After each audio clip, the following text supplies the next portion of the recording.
चलिए जी, तो बोतल उतल सब रख दीजिए। आ जाइए हम लोग संडे स्पेशल में संस्कृत के लगभग 150 प्लस ऑब्जेक्टिव पर टेस्ट पेपर आपके पास है। हम यहाँ टिक आउट करेंगे, आप वहाँ मिलाइए कि आपका कितना सही हुआ है। इसमें सबसे बड़ी चीज़ है ईमानदारी। आप वहाँ पे गलत के भी सही करिएगा तो हम देखने तो आ नहीं रहे हैं, तो ईमानदारी से अपना देखिए कि आप कितने पानी में हैं।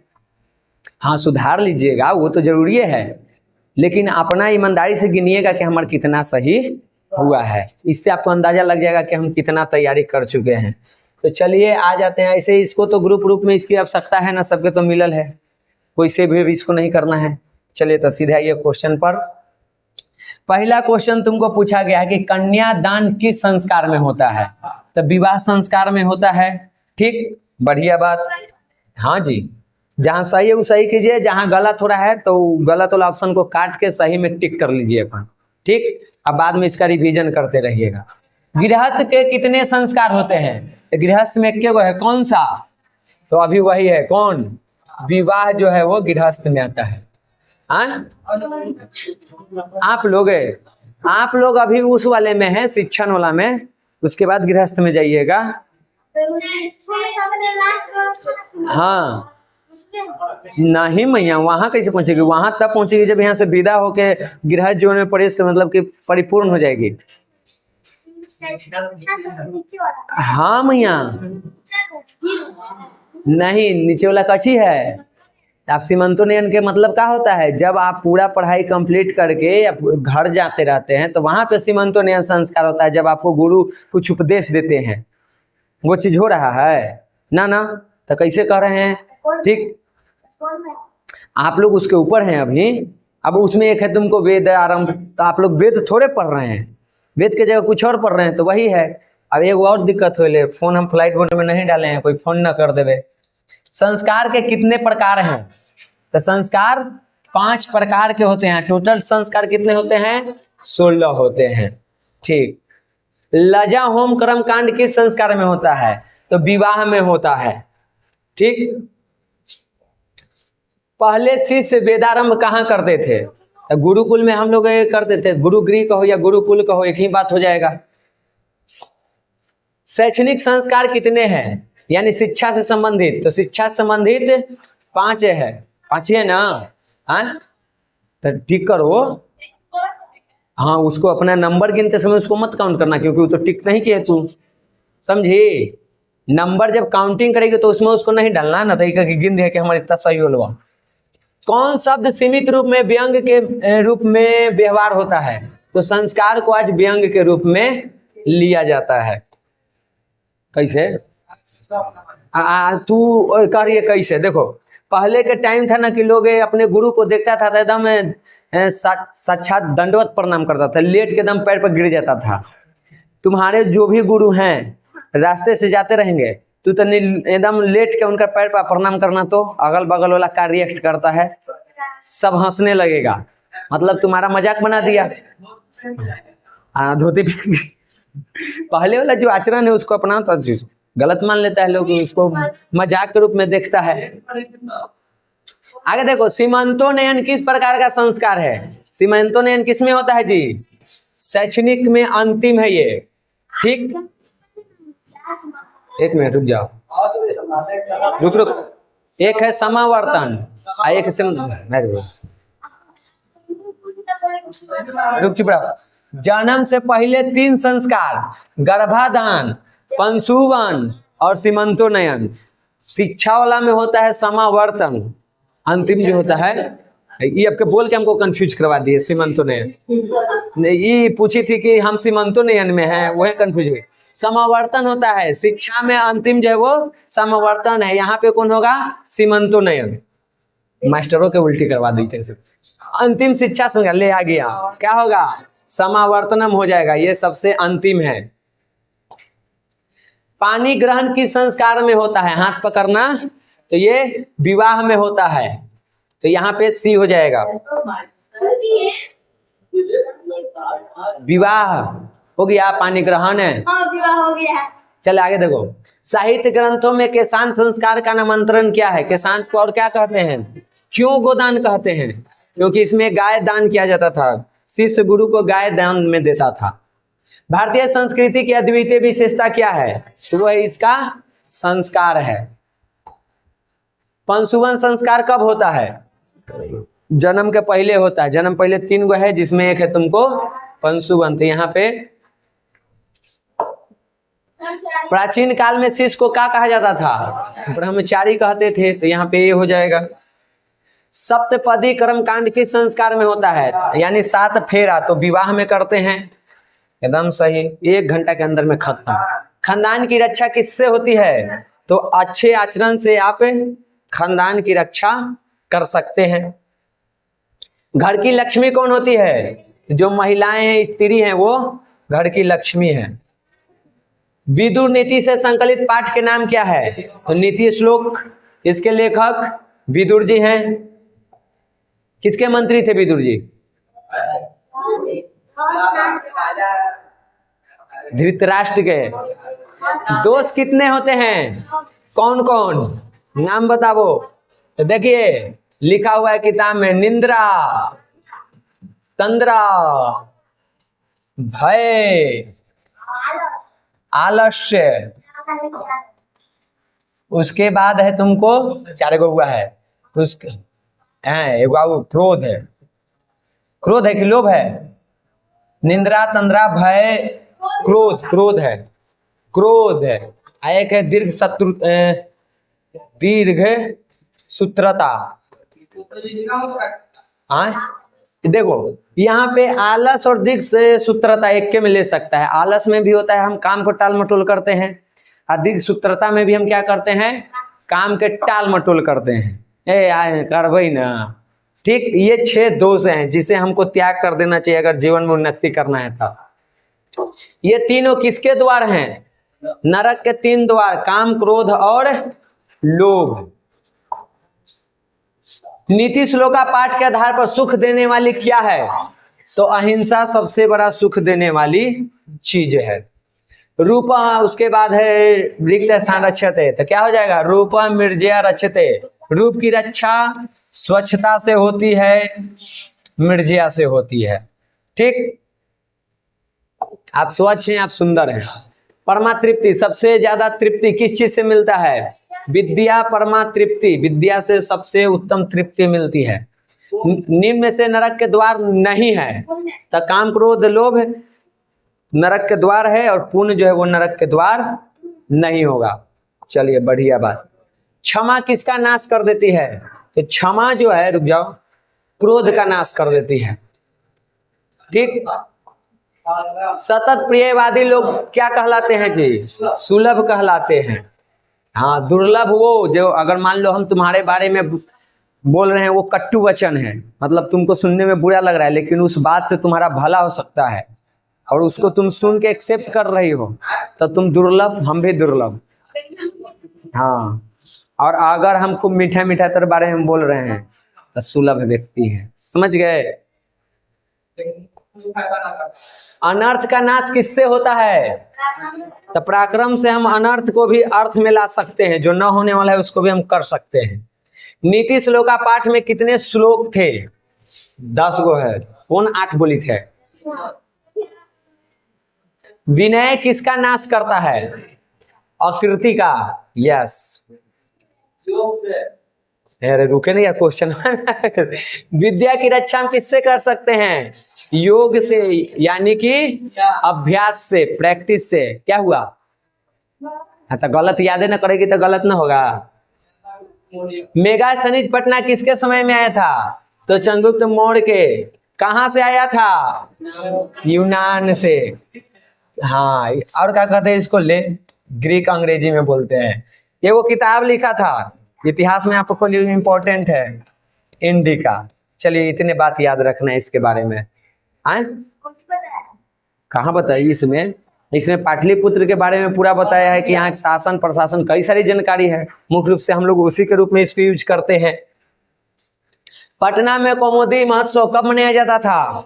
तो गुप्त वंश के टाइम पर यहाँ पे कौमुदी महोत्सव मनता था। आज इसके जैसा ही एक महोत्सव मनता है, उसको क्या कहते हैं?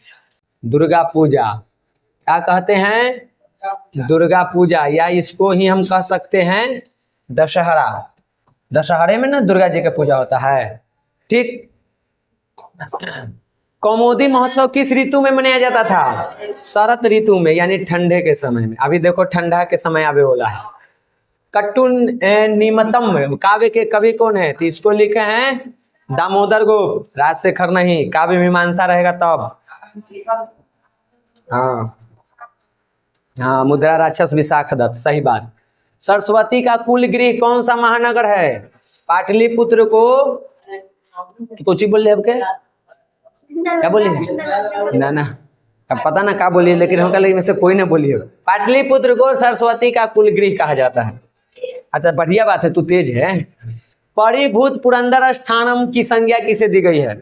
ये पूछी कि ये नहीं बताए। देखो पुरंदर मतलब याद रखना, पुरंदर मतलब होता है इंद्र, स्थान मतलब घर। इंद्र के घर किसको कहा गया था? हमने कि एक को पढ़ना ही है। ये देखो तो गुप्त वंश होकर स्थान हो सकता है। बुद्ध मुद्रा राक्षस कौन होगा?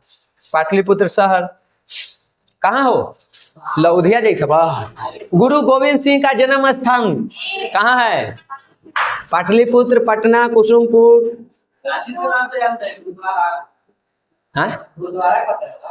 हाँ उनका गुरुद्वारा हो जाएगा। किसके काल में पाटलिपुत्र की रक्षा व्यवस्था उत्कृष्ट थी? तो चंद्रगुप्त मौर्य के।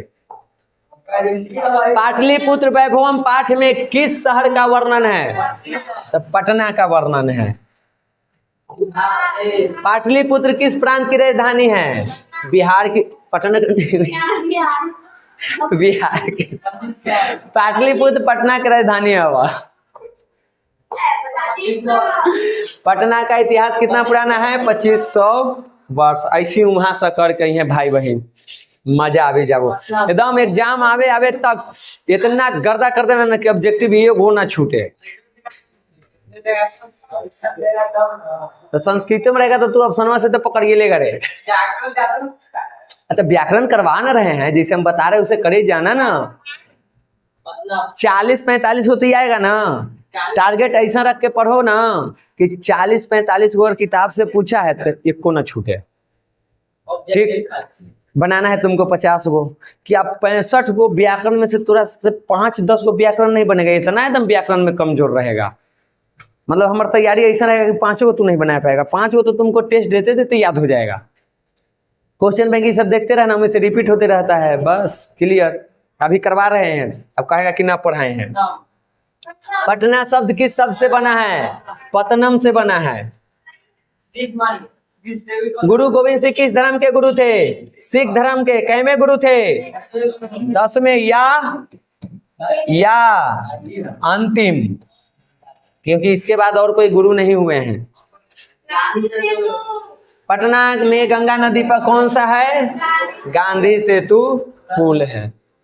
पुरंदर के मतलब इंद्र होता है। चल एकदम बढ़िया बात।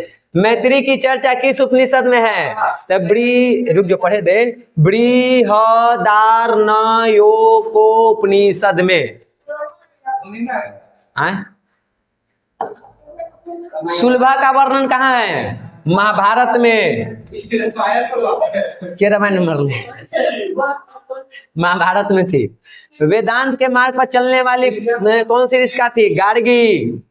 विजयंका आधुनिक में आती है। ठीक ना? हाँ जी। 8वीं सदी में विजयंका रे गधावा। 8वीं सदी में थी। गांधी जी के सत्याग्रह गीता लिख दी। अरे तिरुलंबा पहले है, उल्टी तू याद कर रहा है। विजयंका आधुनिक काल में सबसे न। एक मिनट रुक जाओ। हम ही कंफ्यूज। पंडिता क्षमा रावाती है। पंडिता हम इसका वाला बोल रहे थे। पंडिता क्षमा राव आधुनिक में थी। उनका लिखा हुआ है सत्याग्रह गीता। फिर वो अपने पिताजी पर शंकराचार्य ऐसे करके लिखिए किताब जो लिखी है। हाँ कंफ्यूजन हमार था। देखो ये साथे रहे से ये फायदा है। ना ना वेदांत के मार्ग पर चलने वाली सुलभा थी। रुक जा रुक याद कर दे। दमाद। अरे कंफ्यूज हम लोग कर रहे हैं। शांति बैठे ना पहले यार। वेदांत, रुक जा, रामायण, रुके ना, हम पकड़ लेंगे। हम बना रहे थे तो हमको याद है, हम कहाँ टेक आउट किए। ईसा ही बोल रही है, सुलभा है, सुलभा है, सुलभा है, गार्गी अब की आएगी, जहां आएगी वहां। इसमें चंद्रादित्य हो जाएगा। चालुक्य वंश के राजा कौन थे? देखो अभी हमको लग रहा था कि हम कंफ्यूज हो सकते हैं, तो तुनी के साथ बैठ के हम एगो सेट मारे हैं अभी, और सेट मारे तो हमको याद है कहाँ कहाँ टिक आउट किए हैं, मार के आंसर मिला लिए हैं। हो सकता है कि हम भी भूल जाएं। संस्कृत साहित्य लेखिका पाठ में किसके महत्व की बात की गई है? महिला के। मीरा लहरी की लेखिका कौन है? तो इसका लेखक है तिरुमलांबा। नंबरिंग थोड़ा ना बुझा रहा है, क्या है 51। लौकिक संस्कृत साहित्य की कवित्रियों में प्रथम कल्पा कौन है? इसमें विजयंका हो जाएगी। हाँ, सावली रंग की विजयंका को देखो। गांधी दर्शन से प्रभावित रचना कौन सी है? तो यहाँ पे सत्याग्रह गीता। कौन लिखा है इसको जी? अभी हम बताए हैं, पंडिता क्षमा राव। ना सुनो, देखो स्त्रीलिंग पुल्लिंग में एक चीज पकड़ जाएगा। पंडित के क्या होता है? एक महिला है तो यहाँ का लिखल है पंडिता। यहाँ अब आ गया, तुम पंडित के स्त्रीलिंग रूप बताइए तो न मार देवे, पढ़ले रहे, दिमाग न लगे तो कंफ्यूज हो जाइए। कंपन राय का समय क्या था? ये 14वीं शताब्दी में थे कंपन राय। ना जनक की सभा में, हाँ यहाँ गार्गी है, जनक की सभा में गार्गी थी। ऋग्वेद में कितनी महिला ऋषिकाओं का वर्णन है? 24 गो। संस्कृत साहित्य कैसा है? विपुल है, विशाल है, बड़का है बाबू? वही बता बोले, सब एक के बात था, विपुल विशाल बड़का। वारदंबिका परिणय किसकी रचना है? किसकी है हो? क्षमा राव के ना? हाँ, अब आई क्षमा राव, पंडिता क्षमा राव।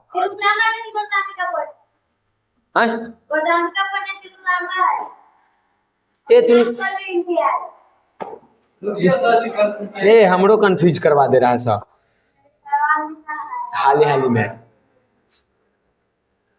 कौन है जी?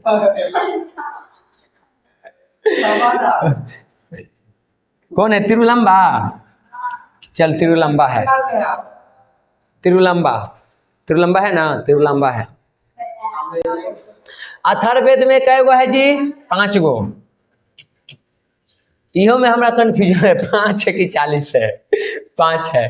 सामंजस्य यानम पुरुष है और नारी भी, यानी कि समाज की गाड़ी पुरुष और नारी से चलता है। अब मान लो इसे संस्कृत में पूछ देगा तो ना पकड़ाएगा, हल्का हिंदी पकड़ के टिक आउट तो करना है।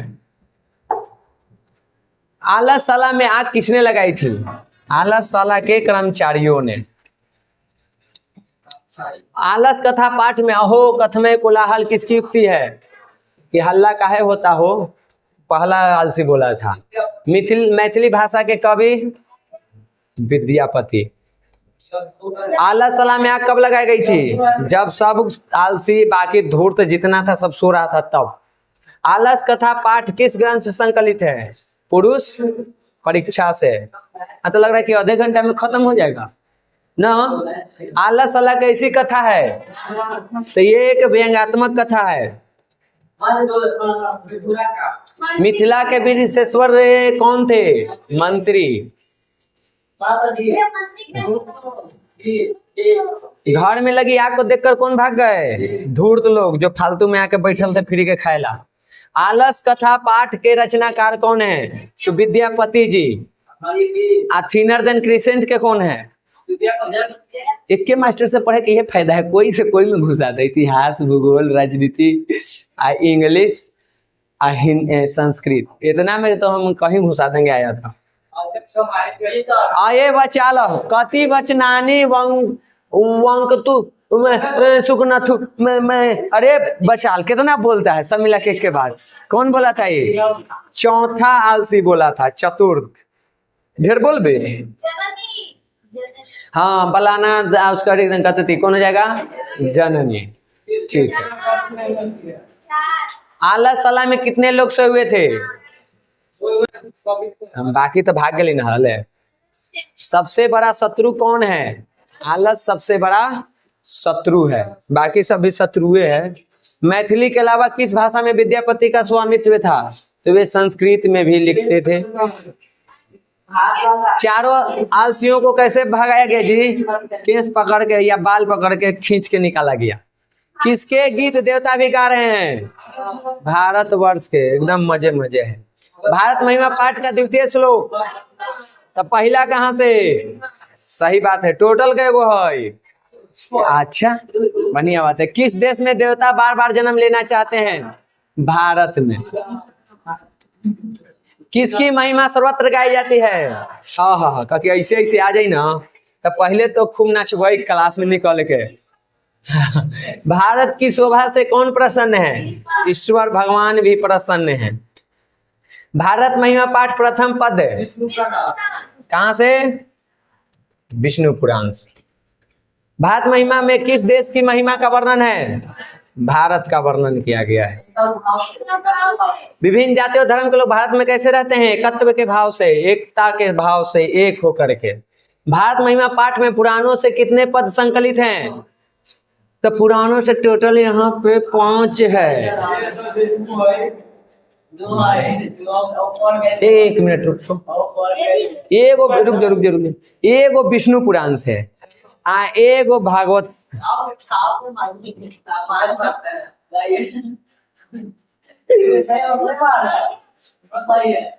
हम सही कह लें कि तू सही कह ले?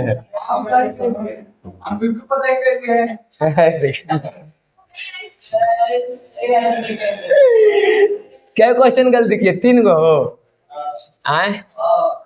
अच्छा, एक बार कितना रुके ना, मैं हम देख लेंगे। भारत किससे सदा सेवित है? इन सभी से, पर्वत, सागर, महासागर, सबसे। भारत भूमि कैसी है? इनमें से सभी है। कौन सी भूमि पवित्र और ममतामयी है? तो भारत भूमि पवित्र और ममतामयी है। आया निर्मला कहाँ से लिया गया है? तो ये भारत महिमा पाठ से लिया गया है। देवगण क्या गाते हैं? गीत भारत गाते। देवतागण क्या गाते हैं? महाभारत है। कविता कहती तो मानवो करते, महाभारत गा रहे हैं। भारत का गौरव जगत में कैसा है? शोभनीय है। करमवीर कथा पाठ में किसकी कथा है? राम प्रवेश राम के। कल ही एक ऑब्जेक्टिव हुआ है। राम प्रवेश राम ने उच्च विद्यालय में कौन सा स्थान प्राप्त किया था? पहला। भिखन टोला देखने कौन आया था? अध्यापक आए थे। लक्ष्मी किसके पास रहती है? परशुरामी के पास रहती है। भिखन टोला गांव कहाँ है? बिहार में था। राम परशुराम को छत्रनाम अध्ययनम तपः का उपदेश किसने दिया था? उसके अध्यापक, गुरु, शिक्षक ने। राम परशुराम का जन्म किस गांव में हुआ था? भिखन टोला में। राम परशुराम के परिवार के सदस्यों की कुल संख्या कितनी थी? 4 गो। कौन कौन? ओकर भाइयों हले? हाँ हाँ हाँ, छोटा सिस्टर हले। राम परशुराम, उसके माताजी, उनके पिताजी और उनकी एक छोटी बहन, 4 लोग रहते थे। ठीक है। उद्योगिनाम पुरुष सिंहमुपैती लक्ष्मी कहाँ से लिया गया है? करमवीर कथा से, कि परशुरामी के पास लक्ष्मी आती है। दलित ग्रामवासी पुरुष की कथा कौन है? तो ये करमवीर कथा है। चलिए 100 को पूर्ण के लिता ना चल जाए। यस, 100 दिन कितना देर हुआ मियाँ? बस ना, ये लग रहा है। हाँ जी, 27 मिनट में सेंचुरी मरा गया। ये मरा ना जाएगा, खाली टीके करना ही है। लॉजिक पूछे में। कनियसी पद के अर्थ होता है छोटी। राम परशुराम किसको जीवन की परम गति मानकर अध्ययन में जुट गए थे? शिक्षा कर्म में। राम परशुराम ने अनेक विषयों की पुस्तकों का पढ़ाई कहाँ किए थे? महाविद्यालय के पुस्तकालय यानी कि कॉलेज के लाइब्रेरी में। भिखन टोला गांव से प्रशासन द्वारा स्थापित प्राथमिक विद्यालय कितना दूर था? 1 कोस के दूरी पर था। उपैती पद का मतलब क्या होता है? प्राप्त करता है। हे भगवान, हमारा वैसे रिकॉर्डिंग न रही है, मजा आ जाए एकदम। तो नदियां नाम और रूप छोड़कर किस में मिलती है? समुद्र में मिल जाती है। ये वाला तो नहीं का समझ में ना आता है। ठीक है, एक दिन हाँ तो ऑब्जेक्टिव तो है भाई। अच्छा ठीक, महान से भी महान क्या है? आत्मा। बड़े से भी बड़ा, छोटे से भी छोटा, क्या समझ नहीं में? सत्यमेव जयते किस उपनिषद से लिया गया है? मुंडकोपनिषद, एकदम रट्टा मार दिए। मंगलम पाठ कहाँ से लिया गया है? उपनिषद से। मंगलम पाठ के रचनाकार वेद व्यास हैं। मंगलम पाठ में कुल कितने मंत्र हैं? 5 गो। सत्य का मुख किससे ढका हुआ है? हिरण्मय पात्र से। नदियां समुद्र में कैसे मिलती है? नाम और रूप छोड़कर। यहाँ पे डी हो जाएगा।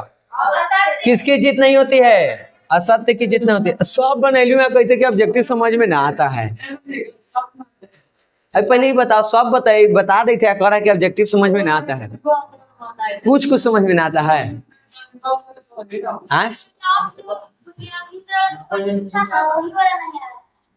ठीक है, अभी टाइम है। स्वर्ण पात्र से किसका मुंह ढका हुआ है? सत्य का।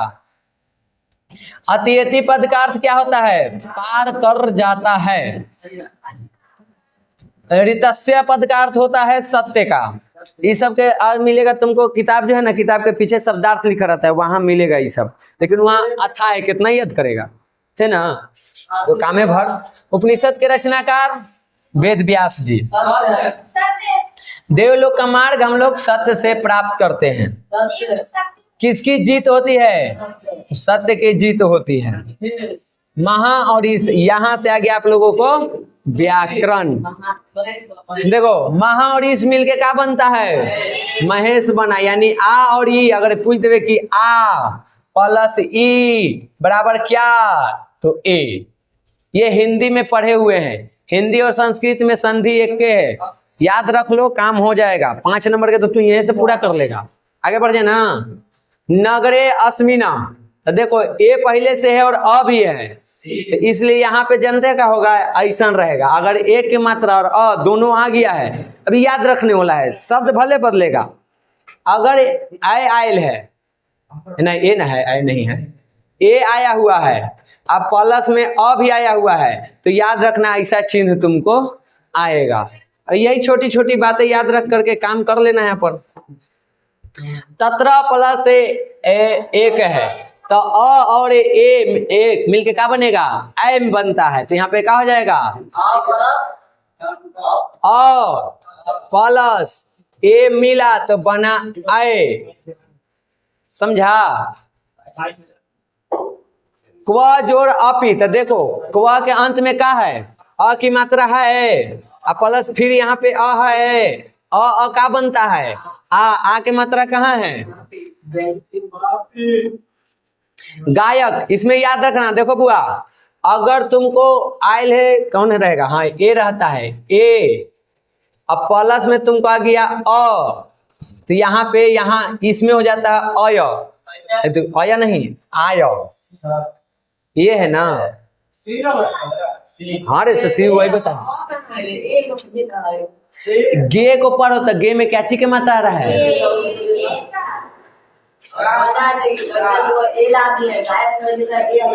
सुन, पहले यहाँ के नहीं देखना है, यहाँ से पकड़ना है उसको। ये फार्मूला याद रखना पड़ेगा, उल्टी है। देखो, अगर वाक्य में ए के मात्रा है, ठीक, और अगर अ के मात्रा है, तो ये दोनों मिलके बना आ और य।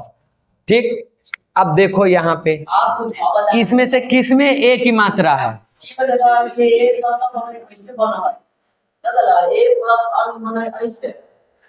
कहाँ बताएं?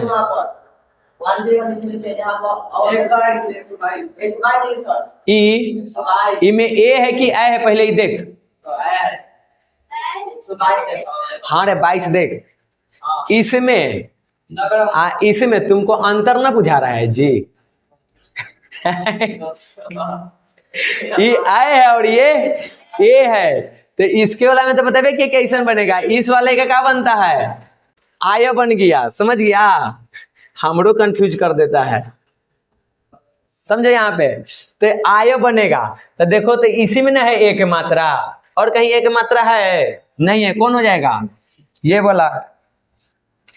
इसमें देखो अगर विसर्ग आ जाता है प्लस में कोई तुमको व्यंजन वर्ण रहेगा तो ओ के मात्रा में जाता है, तो मनः जोड़ रथ हो जाएगा। समझी, क्लियर हुआ? ये ऐसे याद रखना है, अगर ऐसा आया है तो ओ में बदल जाता है, विसर्ग का में बदलेगा ओ की मात्रा में। क्लियर हुआ ये बात है?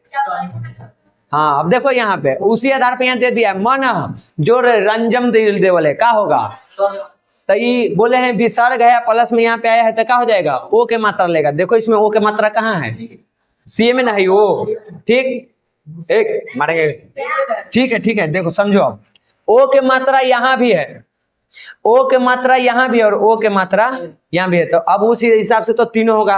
अब बाकी के वर्ड देखो क्या है, र फिर आधा य जन्म कहाँ है, र आधा य जन्म इसमें ना है जी, तो ई ना होगा नो, तो वो तो ओ के मात्रा बना लिए, बाद वाला वर्ड भी ना देखेंगे क्या चीज है। अ और ई मिलके क्या बनता है, आय ए बनता है, नहीं जी। पित्रादेश का सही संधि विच्छेद क्या होगा, तब पितृ प्लस आदेश, पित्रादेश।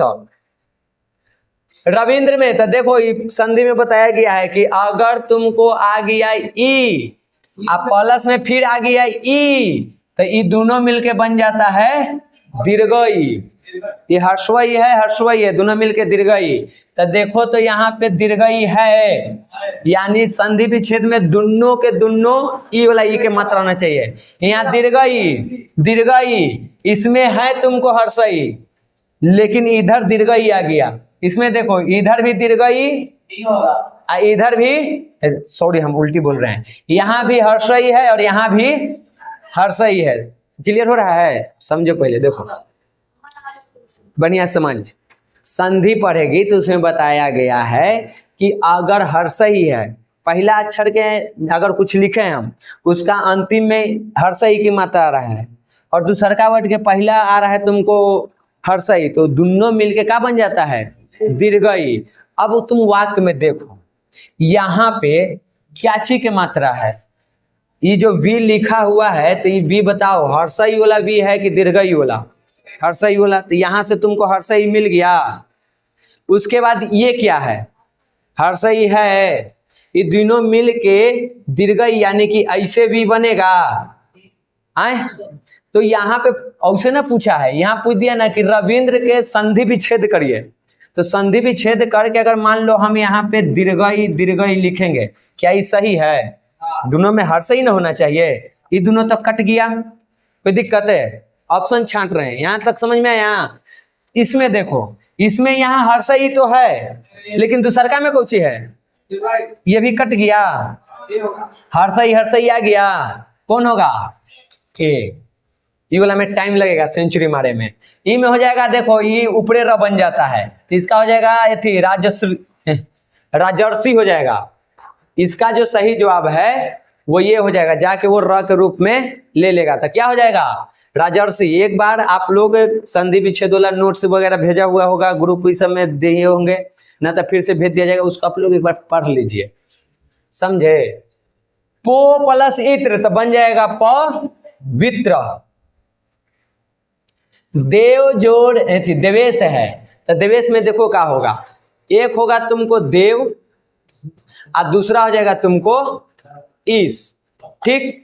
पहले हम इसको संधि विच्छेद कर दिए, तो देव जोड़ इस मिल के बनेगा क्या चीज देवेश। अब बताइए देव में क्या चीज के मात्रा है, अंत में अ के मात्रा है और यहाँ से क्या मिला ई मिला। अब सही ऑप्शन ढूंढो कहाँ है, यहाँ पे है, हो गया क्लियर है। ए बबुआ इन्हें देखो समझ में आया, तथा जोड़ ए हो तो बताओ यहाँ पे आ के मात्रा ए है तो हो जाएगा ए आए।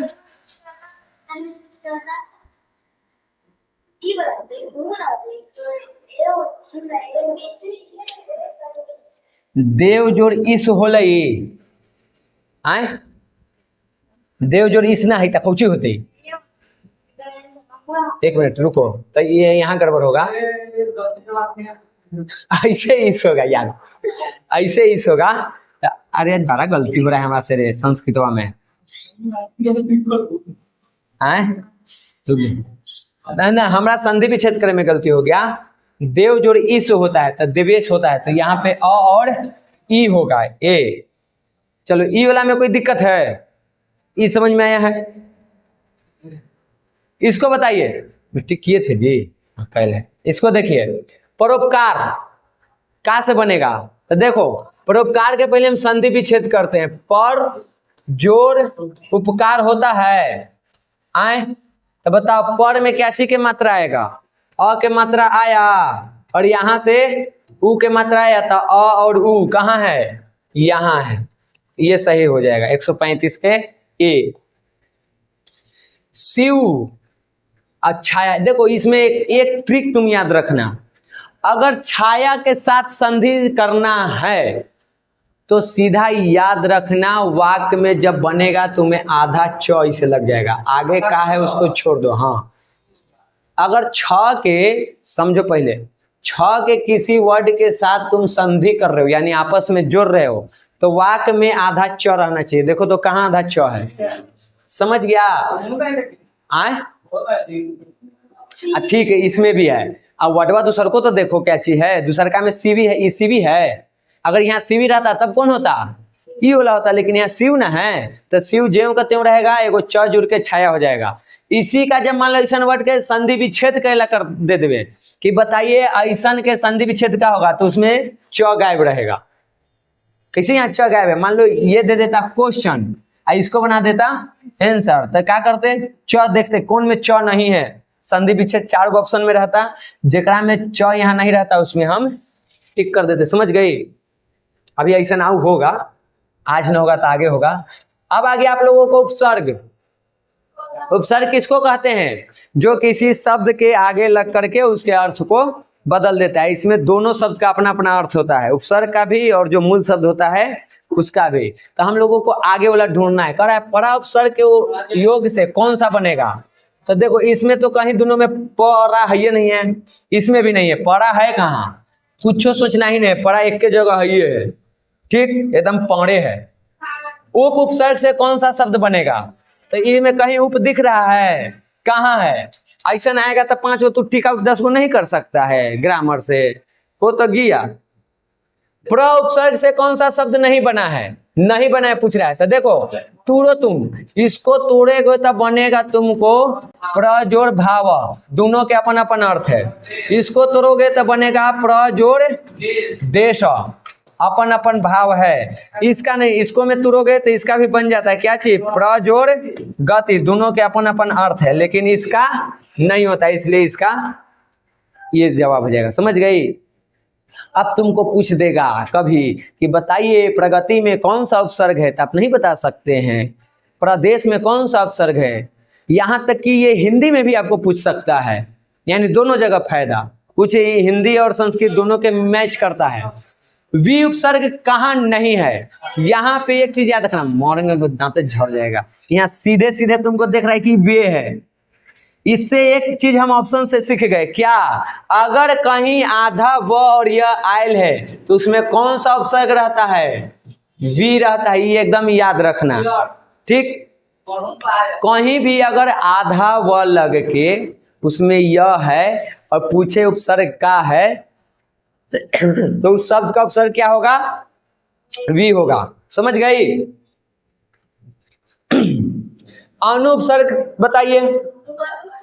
देखो यहाँ है लेकिन ये दीर्घऊ है, यहाँ दीर्घऊ है, ये हर्षऊ ना है, तो हर्षऊ बोला तो यही एगो है।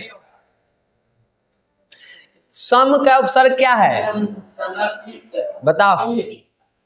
सम से बनता है बउआ तुमको, जैसे यहाँ पे तुमको बनेगा संचार, समझा? लेकिन संचार को उसे न लिख के कौन सा मात्रा ले लिया है? आधा इया वाला। समझ गया? यहाँ पे ये इसका सही जवाब होगा।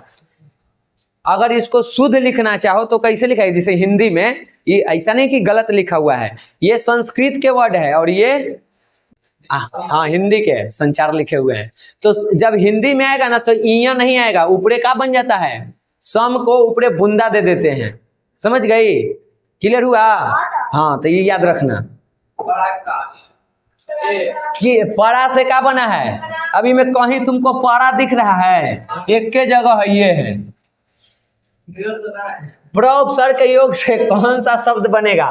तो देखो, कहीं प में र है नहीं, तो कहाँ दिख रहा है? ये बिना याद के लिए सब बनाएगा। परा भाव पद में कौन सा उपसर्ग है? तो परा हो जाएगा। अप उपसर्ग में कौन सा शब्द बनेगा? तो अप से देखो, कहीं अप दिख रहा है, अप में मान लो क्या है? अपना, तो एगो लिखेगा अप, और प्लस में ना कोई शब्द है जी, इसका कोई अर्थ निकलेगा? हैं? मान ली कही थी हम पना करम, तब पाना करो तो फिर अब तो उपसर्ग कहाँ रहा? उपसर्ग में आप रहना चाहिए। ठीक, अब बता, इसमें है ये नहीं, इसमें है ये नहीं, कौन है? अप जोड़ यश, तो अपयश, समझी? यश मतलब होता है, जिसे हमको जहां तक याद है, अरे ना, यश मतलब सुंदरता, इस सब के रूप में भी यूज किया जाता है। जवानी, ये सब जो है ना, हाँ, कि तो उसमें भी किया जाता है। आप कंफर्म एकदम शब्दार्थ हमको अभी नहीं बता सकते हैं, भाव बता दिए। अब देखिए, प्र उपसर्ग से क्या बना है? तो प्र एक के जगह दिख ही रहा है हमारा, ठीक है। किस शब्द में परि उपसर्ग है? परि एक के जगह हमें दिख ही रहा है। उपसर्गों की संख्या कितनी है? अब एगो ना बता। पहुंच रहे हैं हम लोग आज के अंतिम क्वेश्चन पर, और उसका नाम है संस्कृत पद में कौन सा उपसर्ग है?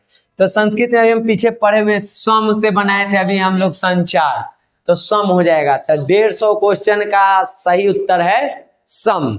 आप लोग अपना नंबर काउंटिंग कर लीजिए कितना सही हुआ। चलिए, आज के लिए आपको इतना ही, मिलते हैं कल सुबह हम लोग अपने क्लास में।